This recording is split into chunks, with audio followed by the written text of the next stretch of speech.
여러분들 아침에 개운한 마음으로 방송 보고 계십니까? 그래도 오늘 다행히 아침에 미국 증시가 다시 또 위로 상승하는 모습을 보여주고 있어서 좀 해도 될까?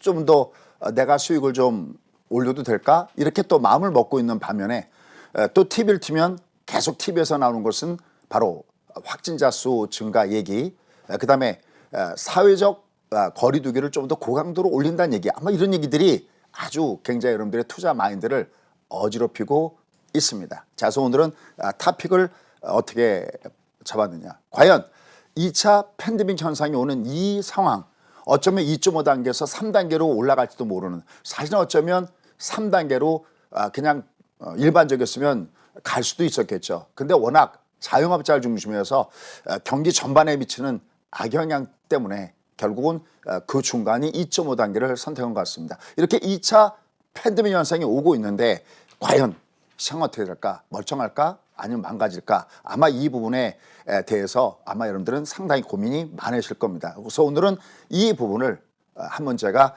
저의 경험을 가지고 이렇게 말씀을 드리고자 합니다. 자, 일단 먼저 결론부터 이렇게 말씀을 드린다면, 지난번에 이렇게 이런 말씀을 드렸어요. 우리가 마음적으로 부담감을 느끼는 것, 그러니까 사회적으로 부담감을 느끼는 것은 가장 큰 건 역시 코로나19에 대한 확진자 증가, 이게 굉장히 부담감을 느끼죠. 아마 모두가 오늘은 몇 명이 들어왔지, 오늘은 몇 명이 들어왔지, 그다음에 아마 여러분들 주변에서도 뭐 장사하시는 분들은 물론이고요, 아니면 주변에 어디를 가야 되시는 분들, 뭐 운동하러 가시는 분들도 이제 짐도 폐쇄가, 또 당분간 또 폐쇄가 되겠죠. 여러 가지 부분에서 불편한 점도 많이 계실 걸로 보고 있습니다. 자, 근데 이러한 가운데서 우리가 어느 쪽에 선택할 것이냐 했을 때는, 우리가 심적으로 느끼는 것은 코로나19지만 그러나 시장에서 바라보는 프라이머리키는 누차 얘기했던 대로 다르다는 겁니다. 그런데 제롬 파웰이 선물을 했습니다. 어떤 선물을 했을까요? 그 부분을 우리가 찾아보고, 대신 거기에 중요하게 놓지 말아야 될 중요한 변수들도 같이 있기 때문에 그 변수까지도 한번 체크해보는 시간을 갖도록 하겠습니다. 자, 일단 첫 번째, 제롬 파웰이 제니 옐런을 넘어섰습니다. 하루 전날이었습니다.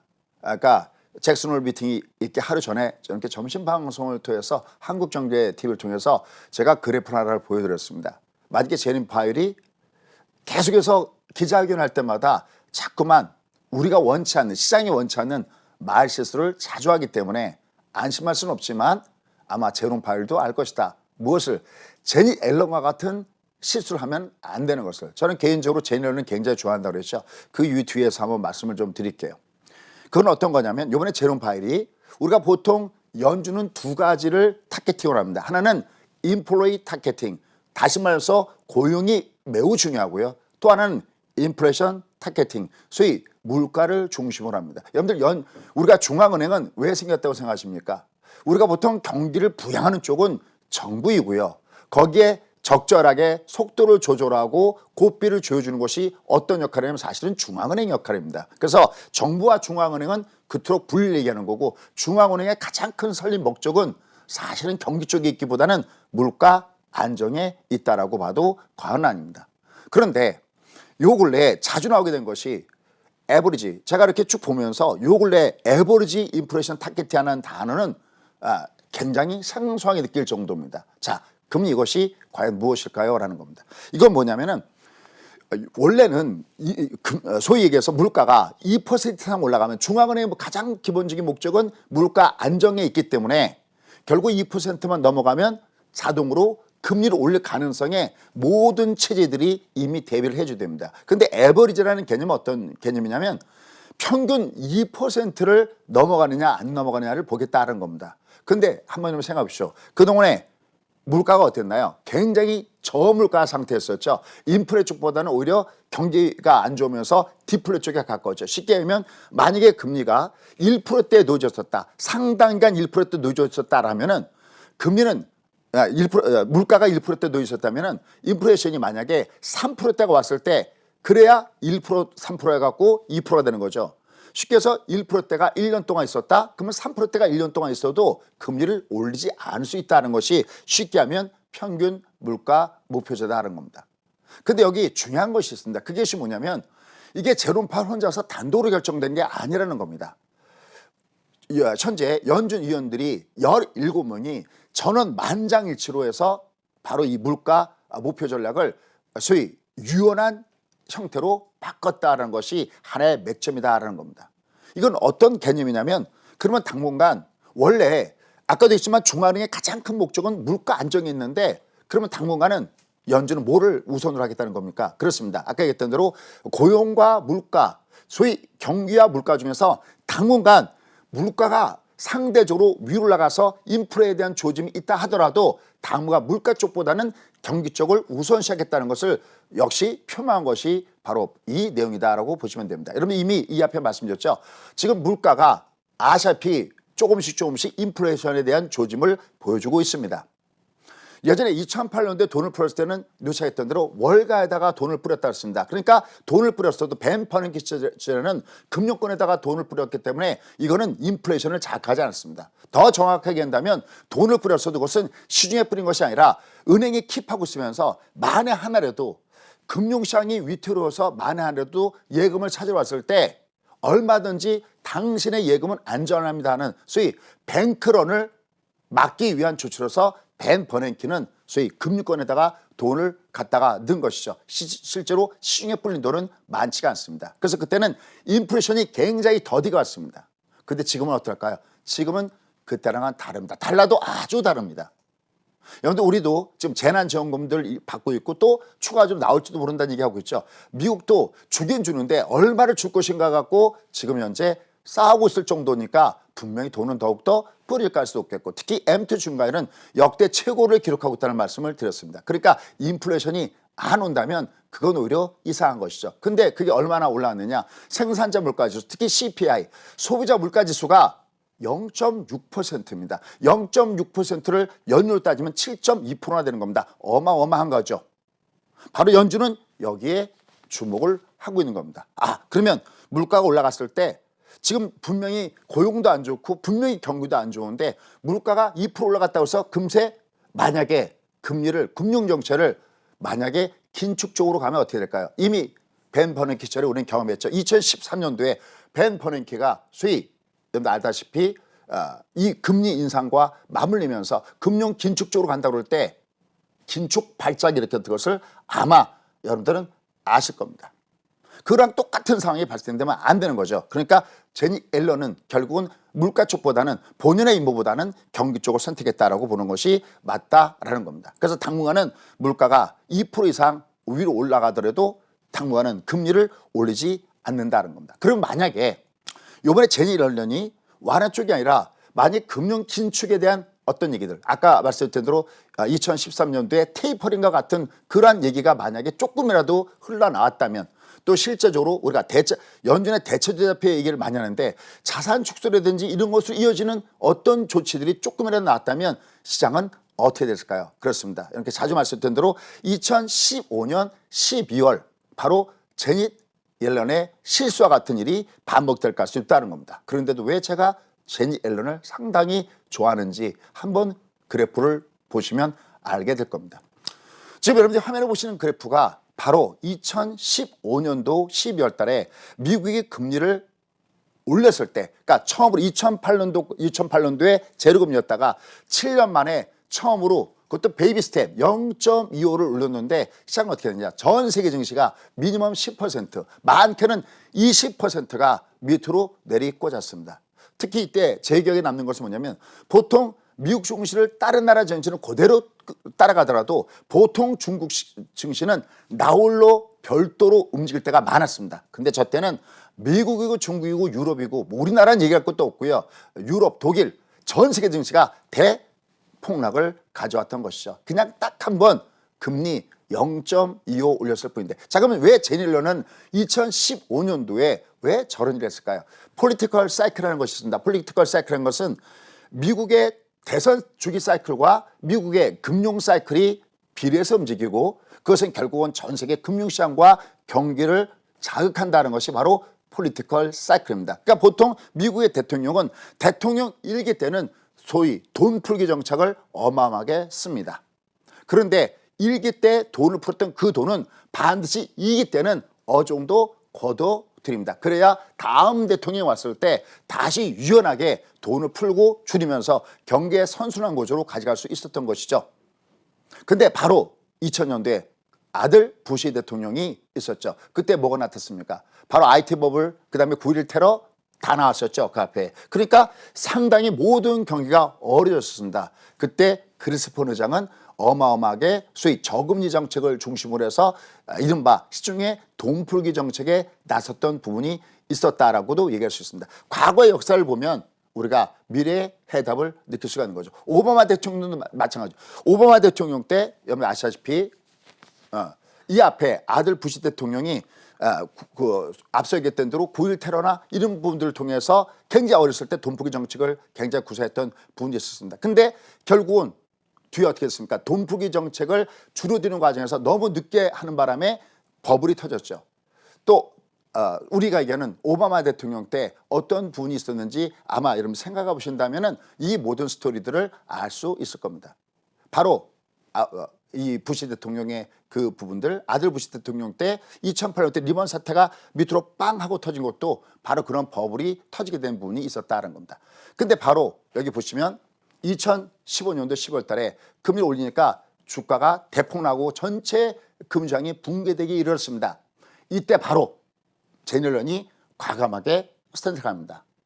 어떤 것을요? 나의 정책이 잘못됐다. 패대 정책이 잘못됐다. 우리 다음에 금리를 안 올릴 수 있다. 왜냐하면 저 때만 해도 점도표상에서 그 다음에 금리를 3번이나 4번 정도 올리게 돼 있었습니다. 그러니까 0.25는 0.25 때문에 빠진 것이 아니라 앞으로도 계속해서 돈줄을 줄인다는 것 때문에 바로 주가가 대폭락을 줬던 것이죠.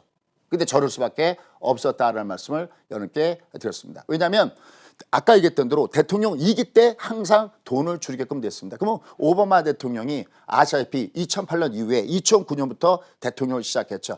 1기가 끝나고 바로 흐름상으로 봤을 때 바로 2기 때는 돈을 거둬들였는데 2016년도까지가 바로 오바마 대통령 임기가 끝나는 거죠. 그러니까 자연히 포리티컬 사이클에 의해서 1기 때는 돈을 풀고 2기 때는 돈을 거둬들이니까 2015년도든 16년도든 결국은 돈을 거둬들 수밖에 없었기 때문에 제1년에 바로 금리 인상 조치가 나왔던 것이죠. 그런데 시장이 어떻게 됐습니까?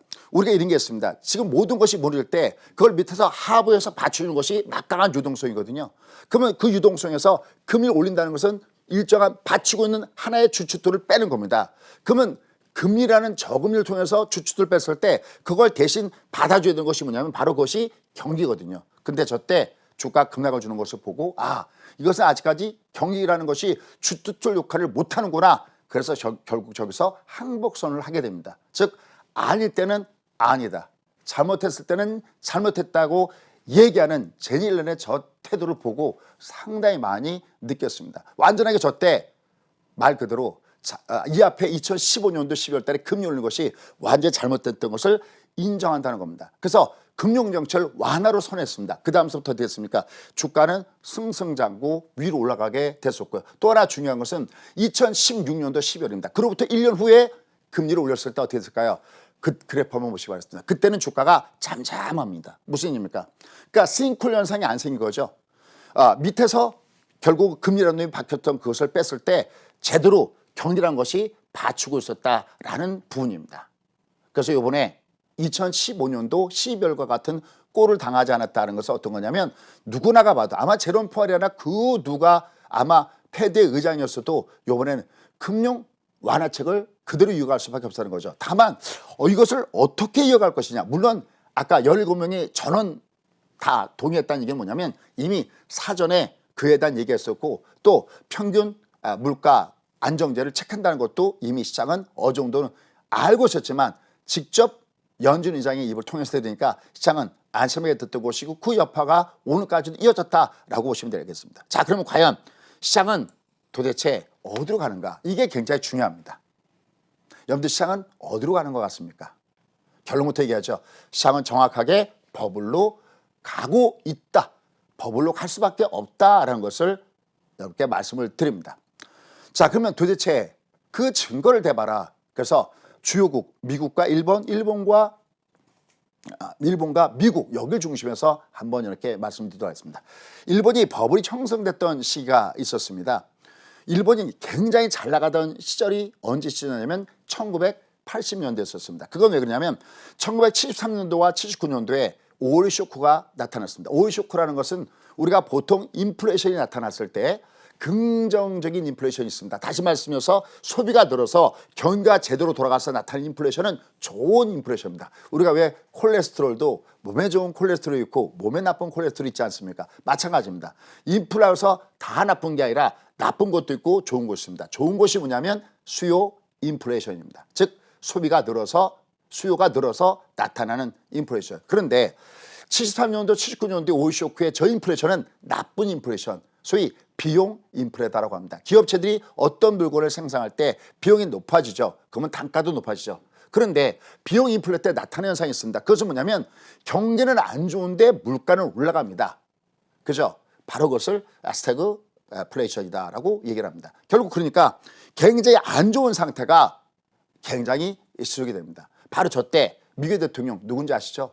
바로 레건 대통령입니다. 그 다음에 얼마 전에 돌아가셨죠? 지난번에 함께 여기서도 말씀했던 폴 볼커가 있었습니다. 바로 미국의 인플레를 고물가를 잡기 위해서 고강도 정책을 씁니다. 그럼 항상 시장은 항상 뻔한 정답이 정해지는 것이 있습니다. 그것이 뭐냐면 항상 고물가, 고인플레이션을 때려잡기 위해서는 언제나 쓰는 것이 바로 금리 인상입니다. 그때 금리를 얼마 정도로 올렸느냐? 무려 20%. 지금 미국 금리가 제로입니다. 20%라는 게 무슨 의미입니까? 내가 만약에 은행에서 1억을 뭐 가게를 한다 뭐 한다 그래서 1억을 빌려오면 1년에 이자 돈을 2천만 원을 낸다 한다는 겁니다. 여러분들이 만약에 기업하시는 사람의 입장이라면 돈을 갖고 있다면 어떻게 하시겠습니까? 장사하시겠습니까? 저 같으면 장사하는 것보다는 차라리 은행에 넣고 1억 넣고 2천만 원씩 이자 받아서 생활하겠습니다. 그러니까 어떻게 될까요? 저 때 제조업이 미국의 제조업이 몰락하게 됩니다. 우리가 어렸을 때는요. 보통 미제 그러면 껌빠가던 시절이 있었습니다. TV도 아마 저랑 같은 세대에 있는 분들은 아마 김일 선수의 레슬링 경기 아마 기억에 다 날 겁니다. 그래서 만화방 가서 흑백 TV 보면서 레슬링 경기를 봤던 적도 있었고요. 아마 여러분들 많이들 기억나시죠? 그때만 하더라도 가까이 저는 집이 용산 근처였었는데 용산 미팔군 근처에서 보면 미국 미제 물건이 많이 나옵니다. 뭐 TV, 미제 소세지, 뭐 미제 그러면 껌빡 죽던 시절이었습니다. 그때 처음으로 저는 미국의 코카콜라를 한번 마셔봤습니다. 근데 요즘에 누가 미제 그럽니까? 주변에 미제 찾습니까? 여러분들 TV나 냉장고 사러 갔을 때 미제나 일제 찾습니까? 예전에 코끼리 밥통 이런 거 찾습니까? 아니죠. 아마 저희 국산 제품 삼성, LG, 기타 우리 국산 제품을 쓰고 계실 겁니다. 그만큼 미국의 제조업이 붕괴가 시작된 미국이 제조업에서 금융으로 넘어갔던 가장 첫 번째 어디냐라고 꼽는다면 저는 바로 저 시절을 꼽고 싶습니다. 그러니까 저 때 제조업은 무너지죠. 그럼 저 때 뭔가 물건을 써야 되는데 대신 미국 시장에 상륙했던 것이 있습니다. 그것이 바로 뭐냐? 소니를 앞세운 바로 일본 제품들이 본격적으로 미국에 상륙합니다. 그러니까 일본은 어마어마하게 미국으로부터 돈을 벌어가게 되던 시절이 바로 저 시절이다라고 보시면 됩니다. 그 유명한 쌍둥이 적자. 그래서 1985년도에 결국은 플라자 회담하죠. 미국을 중심해서 G5에 있는 유럽 국가들 재무장을 다 수집하죠. 이때 독일은 돌려렸고요. 결국 어디를 견제하기 위한 거냐? 바로 일본을 견제하기 위한 과정이 들어갑니다. 여러분 미국한테는 지금 40%의 법치라는 것이 있습니다. 어느 나라든 미국의 GDP의 40% 육박하면 언제든지 거기를 갖다가 잡아놓는 정책이죠. 다시는 미국을 넘볼 수 없게 만드는 것이 바로 그 정책이죠. 지금 미국이 중국과 저렇게 심겨운 심교를 하는 배경도 어디 있을까요? 이미 40%를 넘어섰을 때 중국을 잡았어야 되는데 그걸 못 잡았습니다. 그럼 지금 중국은 얼마 정도 커 있습니까? 무려 미국의 키의 70% 정도 커 있습니다. 그러니까 이게 어느 정도 맞짱을 뜨는 경우가 되는 거죠.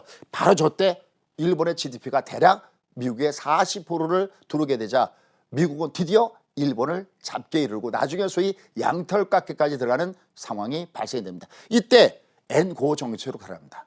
1달러당 240엔 했던 이 환율을 1달러당 120엔. 그러면 일본 기업체들 어떻게 될까요?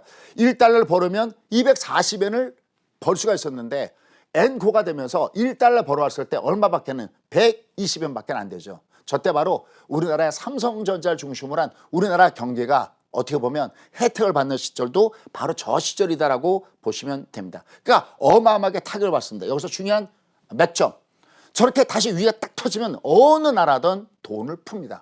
저때 1985년도 이후에 본격적으로 수출업체들이 위험에 터지니까 일본은 어떻게 했습니까? 어마어마하게 돈들을 갖다 뿌려댑니다. 어느 나라든 동서고금을 막론하고 항상 저런 정책을 씁니다. 근데 이 돈들이 어디로 흘러들어가냐? 여기가 바로 지금과 아주 상당히 닮은 점이 있습니다. 이 돈들이 경제복에 들어가지 않는다는 겁니다. 어디로 들어갈까요? 그렇습니다. 주시장에 들어가고 부동산 시장에 들어갑니다. 그럼 도대체 어떤 결과를 나타냈을까요? 한 번은 보시면 정말 놀라실 겁니다. 혹시 화면에 보고 계십니까? 85년대 프라자 회담 이후에 어마어마하게 돈을 갖다 틀어보니까 소위 일본의 니케이 지수가 대략 만선, 이야기 뭐 13,000 정도였었는데요. 한 만선 정도에서 대략 얼마까지? 4만 선까지 올라갑니다. 무려 3배 이상 주가가 대폭등을 주게 되죠. 버블로 갑니다. 누구나 합니다. 지금 제롬 파웰도 지금의 주가의 흐름에서 이 시장은 결국 버블로 가고 있다는 것을 본인도 알고 있을 거라는 겁니다. 근데 주식시장만 버블이었나요? 그렇지 않습니다. 여러분들 혹시 이런 기억 나십니까? 뭐 일본의 막강한 돈들이 뭐 록펠러자든 산다. 아니면 우리가 그 어렸을 때 봤던 킹콩 영화 있죠? 그 엠파이어 스테이트 빌딩인가 쾅쾅쾅 치던 뭐 콜롬비아 영화사를 산다. 뭐 별의별 얘기가 다 있었습니다. 심지어는 일본의 전국토를 팔면 미국의 땅덩어리를 3번 내지 4번 정도 살 수 있는 어마어마한 부동산 버블이 생겼던 시절이 바로 저 때입니다. 하나 주목할 것은 버블은 반드시 터진다는 것이고 또 하나 주목할 것은 버블은 터지기 전까지는 모르기 때문에 정말 위험하다라는 겁니다. 결국 지금의 시장은 어디로 가고 있느냐? 버블로 가고 있습니다. 그러면 미국은 어떨까요? 미국은 사례가 너무나 많습니다. 3번 정도의 사례가 있습니다. 어디가 사례가 있을까요? 그렇습니다. 처음에 항상 위기가 터질 때 2000년대 IT 버블이 있고요. 그죠? 이때 한참 뭐 닷컴 버블이다 해서 올라갔던 거 기억나실 겁니다. 2001년도에는 9.11타가 터집니다. 어떻게 합니까? 빵 하고 터지죠. 어우, 이때도 저도 기억이 생생합니다. 이때 한참 영화가 타워링이라는 영화가 스티브 맥퀸의 타워링이라는 영화가 아주 유행했던 그때 시절입니다. 갑자기 저녁에 TV 보는데 무슨 영화 한 장면처럼 쌍둥이 빌딩이 비행기가 날아와서 폭격당한 장면 아마 여러분 보신 분들 많이 계실 겁니다. 그때 그냥 말이 필요가 없습니다. 그냥 그러면서 모든 것이 다 녹아내렸습니다. 당연히 경기, 주시장 모든 것이 다 녹아내리던 시절이 바로 저 때입니다. 저 때 금리는 얼마까지 갈까요? 금리가 6%대에서 1%대로 내려옵니다. 다시 말씀해서 무조건 위기가 터지면 무조건 되고서 금리를 낮추게 되는 이런 현상을 가져오게 된다는 겁니다. 그러니까 저 때 다시 또 주가는 어떻게 될까요? 어마어마하게 급등을 주면서 위로 올라갑니다. 근데 저 때 아쉽게도 그린스폰 의장은 금리를 올릴 시기를 놓치고 맙니다. 왜 그럴까요? 바로 저 때 2001년도에 중국이 어디에 가입합니까? WTO에 가입하죠. 그러니까 가만 놔뒀으면 버블인 것을 알았을 텐데 그린스폰 의장도. 아까 얘기했던 대로 1980년대에 그때는 일본 제품이 미국에 대거 상륙하게 되고 2000년도에는 대거 저가품의 중국 제품이 상륙하다 보니까 그린스폰이 그만 시기를 놓치고 맙니다. 그래서 결국 어떻게 될까요? 결국 주가든 부동산이든 결국은 또다시 똑같습니다. 그래서 우리가 역사에서 과거에서 미래 해답을 얻는다는 것 자체가 바로 저기서 나오는 겁니다. 그 위에 주가는 2003년대 바닥을 찍고 2007년까지 어마어마하게 불마켓을 주고 위로 올라갑니다. 뒤늦게 그린스폰 의장도 눈치를 챘죠. 그래서 2004년도 6월달부터 2006년도 6월달까지 FOMC가 있을 때마다 금리를 올렸습니다. 무려 17번을 올렸습니다. 그러나 브레이크를 그만 늦게 밟고 말았던 겁니다. 그래서 2008년도에 금융위기, 소위 우리가 영화에서 봤던 빅쇼트의 그 내용들이 그대로 재현되게 된다라는 겁니다. 항상 위기가 나오면 항상 저렇게 제로금리가 나오고 또 양쪽을 하게 됩니다. 또 똑같습니다. 또 2008년 금융위기, 이건 바로 코앞에 있었죠. 금융위기가 터졌을 때 이때 바로 오바마 대통령이 치렀고 벤 버넌키 치렀죠. 똑같이 제로금리와 양적 완화를 시작하게 됐습니다. 지금 어떻습니까? 또 주가가 무지하게 올라갔다가 이번엔 코로나19가 딱 터지니까 똑같이 버려도 제로금리와 양적 완화 어떠세요? 제가 맨날 이렇게 만나 뵀을 때 이 장은 앞으로 2 years, 앞으로 인플레이션까지는 장이 올라간다. 그 위를 조금이라도 여러분이 이해하시는데 도움이 됐나 한번 궁금해합니다. 그래프 한번 보시죠. 지금 보시면 초저금리 1%였을 때 주가가 폭등을 줬고요. 그 다음에 2008년도 리먼 사태가 터졌을 때 주가가 위로 올라가는 그림을 보고 계십니다. 하나 더 그림 하나 보고 가시죠. 이렇게 세 번의 위기가 똑같이 터졌습니다. 2000년도, 2001년도 위기 터졌고요. 그 다음에 2008년도 위기 터졌고요. 요번에 똑같이 말을 그대로 팬데믹 현상 위기가 터졌습니다. 지금 이 장은 다시 위로 올라가고 있습니다. 과연 어디로 가는 것일까요? 그렇습니다. 이 장은 버블로 가고 있습니다. 그러면 제가 아까 드럼 제롬 파웰의 신의 한 수다. 근데 마지막 숙제, 그가 지금 가장 두려워하는 것이 있다라는 겁니다. 그건 뭐냐면 선택의 여지가 없었습니다. 그 누가 뭐라도 이번에 제롬 파웰의 이 내용은 선택의 여지가 없었고요. 당분간도 선택의 여지는 없을 거로 보고 있습니다. 일단 빨리 백신이 나와야 되고 치료제가 개발돼야 뭔가가 달라지겠죠. 그럼 이번에 역시 이 제롬 파웰의 신의 한 수는 바로 그냥 인플레이션 타겟팅이 아니라 에버리지 인플레이션 타겟팅이다. 그런데 두 가지를 주목한다. 일단 첫 번째 하나는 어떤 것이냐. 그러면 도대체 평균 인플레이션 타겟팅의 기준이 뭐냐. 그걸 명확하게 밝히지 않았다라는 겁니다. 그럼 언제든지 자의적으로 금리를 올릴 수도 있고 그냥 놔둘 수도 있다라는 얘기가 되겠습니다. 결국은 이 문제가 어떤 문제를 유발하냐면 항상 연준의 의장들은 뭐로 평가받냐면 출구 전략을 누가 제때 하느냐에 따라서 달라집니다. 아까 제가 일본의 경우도 말씀드렸고 미국의 경우도 말씀드렸죠. 우리가 이런 게 있습니다.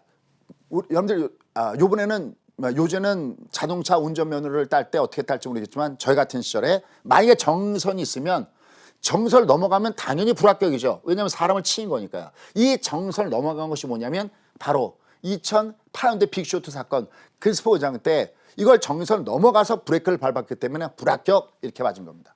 그런데 또 하나 정선이 있는데 너무 앞에서 정지해버리면 이것도 불합격이죠. 바로 일본이 1990년대에 본격적으로 버블이 터지면서 밑으로 내갔을 때 일본은 너무 일찍 브레이크를 밟았습니다. 그것이 2003년도에 일본은 공식적으로 이제 경기가 침체에서 벗어난다고 선언을 해버렸습니다.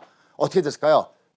곧바로 그 다음부터 잃어버린 10년, 20년 내려가 된 계기가 바로 거기가 있었습니다. 그러니까 제롬 파웰은 지금 어떤 고민을 했을까요?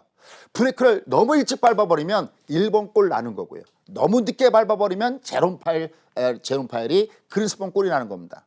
이건 제가 생각해도 너무나 아마 두려운 일일 것 같습니다. 우리는 다행히 제롬 파웰이 이번에 비둘기파, 그것도 우리 아까 앵커가 소개했듯이 비둘기파적인 이런 선택을 하면서 시장은 화나고 있지만 아마 제롬 파웰을 중심으로 한 패드의 이사진들은 아마 지금 현재 긴장을 하고 있을 가능성이 굉장히 높다는 것을 역시 여러분들은 알게 될 겁니다. 그래서 결국은 그가 남긴 마지막 한마디가 있습니다. 그게 뭐냐.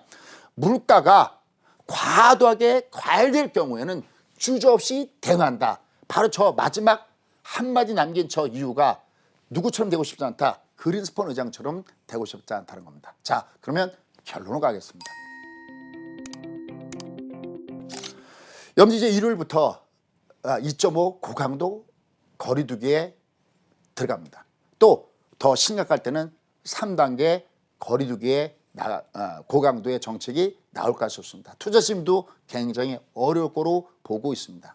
그런데 그러한 과정들은 어떤 누차했던 대로 어떤 롤러코스터로 왔다 갔다 하는 그런 과정들은 우리가 사회적으로는 부담을 느끼는 중입니다. 하지만 앞서겠습니다. 역사 왜 배우냐고요? 바로 미래에 대한 해답이 거기이기 때문에. 근데 과거의 역사 공부를 가만히 해보면 결국 이 시장은 어디로 가고 있는가?